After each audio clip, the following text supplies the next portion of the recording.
So the Pope of Surprises has surprised the world with 21 new cardinals, 20 of them cardinal electors, bringing the College of Cardinal Electors up to 141. I think that's the highest level it has ever been. They'll have to find some new seats in the Sixtine Chapel for the next conclave.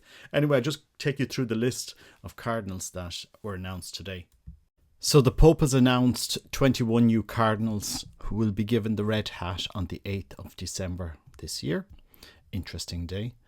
And this is going to bring the College of Cardinals, Elector Cardinals, to its highest level that it has ever seen. I believe it is at 140 cardinals now, so they'll have to get some new seats if there's a conclave anytime soon for the new cardinals. I just thought I'd go through them. So the first cardinal is Cardinal Angelo Asebi. He is not a cardinal elector, he's 99 years old as far as I believe. Then we have Bishop Carlos Gustavo Castillo Matasolio, Archbishop of Lima. We have Monsignor Vincent Bocalic Iglich. He is Archbishop of Santiago del Estero. So he is Primate of Argentina, another Argentinian bishop. We have Luis Gerardo Cabrera Herrera, OFM, Archbishop of Guayaquil in Ecuador. Guayaquil, as far as I'm aware, that's where the Home of the Mother have a mission there with where Sister Claire Crockett died, if I'm not mistaken. The place rings a bell. Then we have Fernando Natolio Comali Garib, Archbishop of Santiago in Chile. We have Archbishop Tarcisio Isao Kikuchi. He is the Archbishop of Tokyo in Japan. We have Bishop Pablo Vigilio Sigdo David, Bishop of Calcucan in Philippines. We have Bishop Ladislav Nemeth. He's the Archbishop of Belgrade in Serbia. However, he is Hungarian. So another Hungarian. There'll be more Hungarian cardinals in the conclave, which is interesting. Then we have Jaime Spengler. He is the Archbishop of Porto Alegre in Brazil. Then we have the only African bishop to be named cardinal, which is Ignace Bessi Dogbo of the Ivory Coast. Then we have Bishop Jean-Paul Vasco. He's a Dominican. He's the Archbishop of Algeria, but he's not African. Then we have Pascalis Brunner Sukur, OFM, Bishop of Bogor in Indonesia. We have Dominic Joseph Mateo, OFM, Archbishop of Tehran in Iran. We have Bishop Roberto Rapoli, Archbishop of Turin. We have Monsignor Baldassare Reina. He's Auxiliary Bishop of Rome. Interesting choice. Then we have Bishop Francis Leo, Archbishop of Toronto. And Rolandis Maricas, Archbishop Coadjutor of the Papal Basilica of St. Mary Major. Then we have Bishop Mikolo Bichork, Archbishop of the Eparchy of the Saints Peter and Paul of Melbourne of the Ukrainians. He's actually a redemptorist from the Ukraine. A very young man. I think he's going to be the youngest cardinal, 44 years old. Then we have Timothy Radcliffe. No, he's going to cause a lot of debate. A lot of debate. No, akin to making James Martin a cardinal, making Timothy Radcliffe is going to cause a lot of debate. And let's see what the debate does in the church. But I question, is this helpful or not? Anyway, he's 79, so unless there's a conclave in the next couple of months, he will not see a conclave. And generally speaking, the average age of popes that are elected is mid-60s. But, let's see. Who knows? The Pope of surprises. And then we have, and he's a priest. He's not a bishop.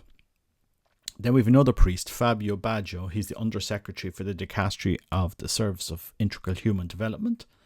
And another priest, this has got interesting talk, Father George Jacob Kuvakad, Dicastery of the Secretary of State responsible for travel. He is from India, and seemingly this has gone down really, really, really well over in India with the I think it's Syro Malabar Church. But anyway, it's just interesting choices. He's also a very young man. Anyway, that's the list of the 20 new cardinal electors, bringing the College of Cardinals to 140 cardinals.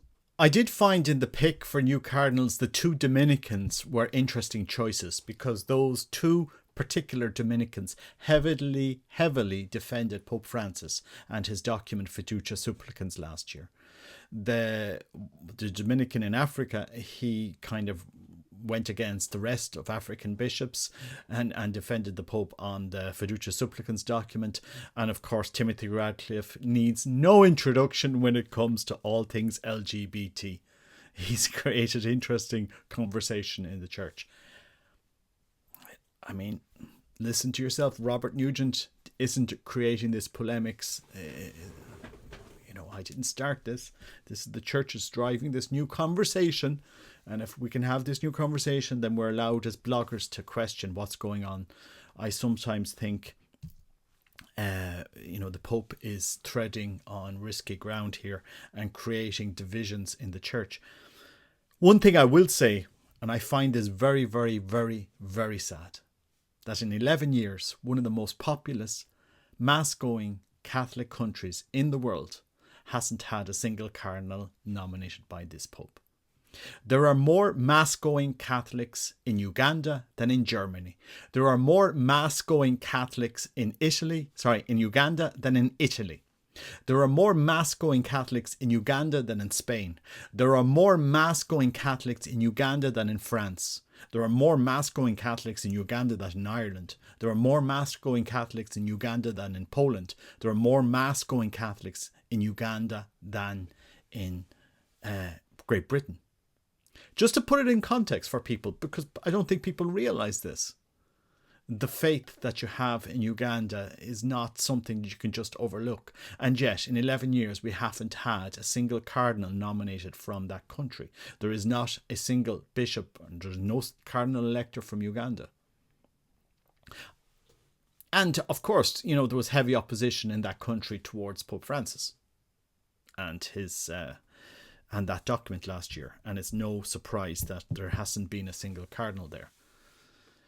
I think the church needs to look at where the Holy Spirit is working. We have these conversations in the Spirit and conversations in this, okay, guys. We're looking at what is the spiritual experience that's happening in Uganda, for example. Has anyone asked the question? I know we've had a press conference on Medjugorje and Nicky Lobstadt on the spiritual experience of Medjugorje. Has anybody gone out to Uganda and asked them on their life, and their parishes, and their work, and their priests, and their seminarians? Just making that question. It's dear to my heart. It's a country that's dear to my heart. It's a church that's dear to my heart.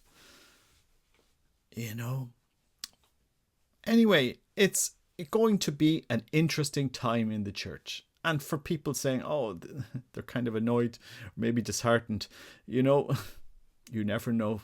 The Pope of surprises at the end of the day. What can come from all of this? Who knows? But that's the situation. And that I do feel sad for Africa, and that there isn't more representation from the millions and millions and millions of mass going Catholics in Africa. And I'll say it openly. And yet, bishops who promote the most heterodox ideas seem to get promoted up.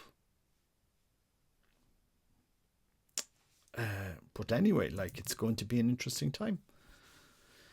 It is going to create a lot of discussion, and we'll see how this goes. God bless you. Take care. Bye-bye.